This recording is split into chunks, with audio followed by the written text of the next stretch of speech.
আপনার প্রতিদিনের কাজে আপনি যে গুগল অ্যাকাউন্ট কিংবা গুগল আইডি ইউজ করছেন সেই আইডিটা কতটুকু নিরাপদে আপনি রাখতে পেরেছেন সেটা কি একবারও ভেবে দেখেছেন?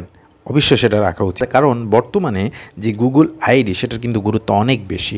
অফিসিয়াল থেকে শুরু করে স্টুডেন্ট বলেন, যে কোনো প্রফেশনের মানুষে বলেন, বিজনেস বলেন, যে কোনো পারপাসে কিন্তু গুগল আইডির গুরুত্ব দিন দিন বেড়েই চলেছে। কাজেই এই গুরুত্বপূর্ণ আইডিটা যেন কেউ হ্যাক না করতে পারে বা এর থেকে কেউ যেন তথ্য চুরি করে কিংবা স্প্যামিং করে না নিয়ে যেতে পারে, সেজন্য এটার নিরাপত্তা বা এটার প্রাইভেসির দরকার আছে। আর সেই প্রাইভেসি কীভাবে আপনি রাখবেন সেটাই কিন্তু আজকের এই ভিডিওতে দেখাবো।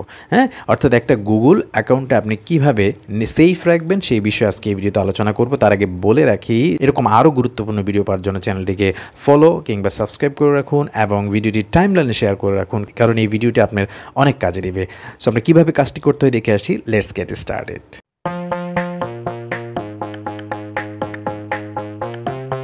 ফার্স্ট অফ অল আপনার যে প্লে স্টোর রয়েছে মোবাইলে, সেই অ্যাপটিকে ওপেন করে নেবেন এবং সার্চ বারে গিয়ে লিখবেন গুগল অথেন্টিকেটর। হ্যাঁ,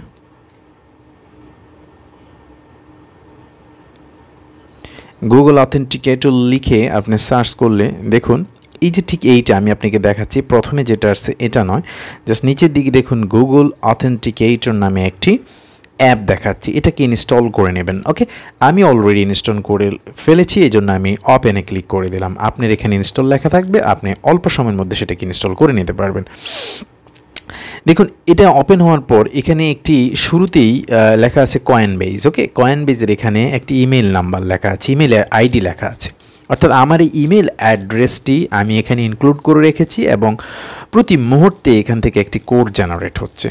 হ্যাঁ, এবং দেখুন আপনারা ক্লিক করার সাথে সাথেই কিন্তু এই কোডটি এখানে চেঞ্জ হয়ে যাচ্ছে প্রতি কয়েক সেকেন্ডের মধ্যে। কোডটি আমি আপনাদেরকে লাইভ দেখাচ্ছি, আপনারা জাস্ট একটু ওয়েট করেন, দেখবেন যে কোড চেঞ্জ হয়ে যাবে। হ্যাঁ, এবং আপনি চাইলে এইটা অন্য ইমেল অ্যাকাউন্টের মাধ্যমে এই কোডটা কী করতে পারেন, অ্যাড করতে পারবেন। আমি ভিডিও শুরুতেই বলেছি যে আপনি নতুন নতুন আইডি নতুন নতুন যোগ করবেন। কোড নাম্বার যোগ করলে কী হবে, আপনার গুগল যে অ্যাকাউন্টটি আছে সেটা কখনো হ্যাক হবে না বা সেটা কেউ হ্যাক করতে কিংবা স্প্যামিং করতে পারবে না। তো কীভাবে সেটা অ্যাড করতে হয় সেটা আপনাকে দেখাচ্ছি। আবার যে উপরের দিকে যে প্রোফাইল আইকনটি রয়েছে এখানে আপনি প্রেস করে দেবেন। দেখুন প্রোফাইল পিকচার প্রেস করে দেওয়ার পর আপনি চাইলে যে কোনো একটি অন্য একটি অ্যাকাউন্ট সেটা সেট করতে পারেন। আমি অন্য আরেকটি অ্যাকাউন্ট নিলাম। এই যে দেখুন একেবারেই নিউ দেখাচ্ছে। আমি কি করব, নিচের দিকে দেখুন অ্যাড কোড, এই জায়গায় কিন্তু আপনাকে অ্যাড কোডের মধ্যে যদি আপনি প্রেস করেন তাহলে কিন্তু আপনার নতুন একটি অ্যাকাউন্টে আপনি এই গুগল অথেন্টিকেটরের মাধ্যমে কোড নাম্বার অ্যাড করে আপনার গুগল অ্যাকাউন্টটিকে নিরাপদে রাখতে পারেন। করে দিলেই আপনি নতুন কোড যোগ করবেন এবং আপনার নতুন অ্যাকাউন্টে নতুন কোড যোগ হয়ে যাবে। কেউ আর আপনার সেই আইডিকে, মানে গুগলের আইডিকে ইনফ্যাক্ট সেটাকে আর হ্যাক করতে পারবে না বা স্প্যামিং করতে পারবে না। That's all.